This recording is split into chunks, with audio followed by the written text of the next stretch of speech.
আরজিকর হসপিটালে সিপিএম এবং বিজেপির হারমাদ বাহিনীরা চক্রান্ত করে তৃণমূলের নামে বদনাম করার জন্য কয়েকজন মাতালকে ডাক খাইয়ে নেশা খাইয়ে সেই ম্যাডামের শরীরে ডাক পুশ করে দিয়ে তারপর পাশবিক অত্যাচার করে এবং ধর্ষণ করে তাকে মারা হয়েছে। সে জেলঘাট আসামি দাবি দেবো অবিলম্বে গ্রেপ্তার করা হোক, একটা দুষ্কৃতকারীকে গ্রেপ্তার করা হোক। আরজিকর মেডিকেল কলেজে চিকিৎসককে ধর্ষণ খুনের ঘটনায় উত্তাল গোটা দেশ। ঘটনা প্রকাশ্যে আসার পর থেকেই শাসক বিরোধী তরজা তুঙ্গে। আক্রমণ পাল্টা আক্রমণ চলছেই। এবার বিরোধীদের আক্রমণ করতে গিয়ে বিতর্কিত মন্তব্য করলেন বাঁকুড়ার ওন্দা ব্লকের তৃণমূল নেতা আশিস দে। যে একজন ডক্টর ম্যাডামকে আরজিকর হসপিটালে সিপিএম এবং বিজেপির হারমাদ বাহিনীরা চক্রান্ত করে তৃণমূলের নামে বদনাম করার জন্য, বাংলাকে বাংলাদেশে পরিণত করার জন্য রাতের অন্ধকারে কয়েকজন মাতালকে ডাক খাইয়ে নেশা খাইয়ে সেই ম্যাডামের শরীরে ডাক পুশ করে দিয়ে তারপর পাশবিক অত্যাচার করে এবং ধর্ষণ করে তাকে মারা হয়েছে। ভাইরাল ভিডিওয়ে দেখা যাচ্ছে ওন্দার রামসাগরে তৃণমূল আয়োজিত একটি সভায় বক্তব্য রাখছেন আশিস দে। সেই সময় মঞ্চে বসেছিলেন ওন্দার প্রাক্তন তৃণমূল বিধায়ক অরূপ খাঁ। সেখানেই বিরোধীদের তীব্র আক্রমণ করেন আশিস। ভাইরাল ভিডিওটি নিজের সোশ্যাল নেটওয়ার্কিং সাইটে আপলোড করেন বিজেপি বিধায়ক অমরনাথ শাখা। ভাইরাল ভিডিওয়ে করা মন্তব্যের কথা স্বীকার করে নিয়েছেন আশিস দে। নাম উল্লেখ করা বারণ ছিল, এটা তো সবসময় বক্তব্যের মাধ্যমে মাথায় রাখা যায় না। নামটা ধরে যদি আমি বলেছি সেটা তো বলেছি, এটা আমি ভুল করেছি।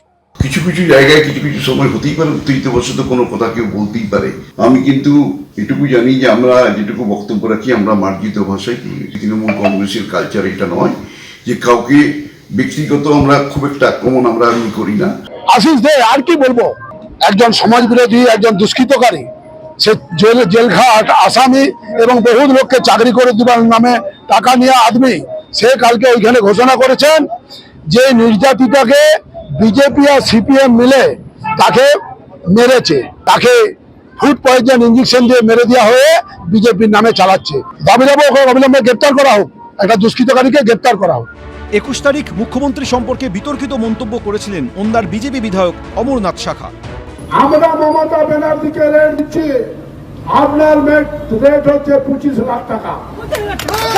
আপনি কোন মোল্লাকে ধরুন, আপনি কোন মোল্লাকে ধরে বেরিয়ে যান, আমরা 25 লাখ টাকা দেব। বিজেপি বিধায়কের এই মন্তব্যে বিতর্কের ঝড় ওঠে। এবার বিতর্কে জড়ালেন বাঁকুড়ার তৃণমূল নেতা পূর্ণেন্দু সিংহ, এবিপি আনন্দ, বাঁকুড়া।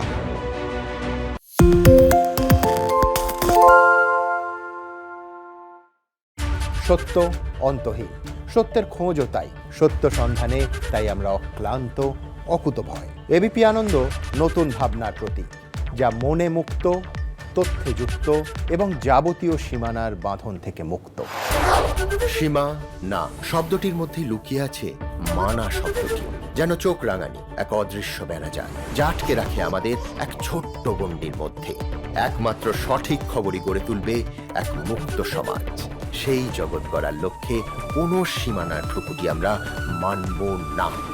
এবিপি আনন্দ এগিয়ে থাকে, এগিয়ে রাখে।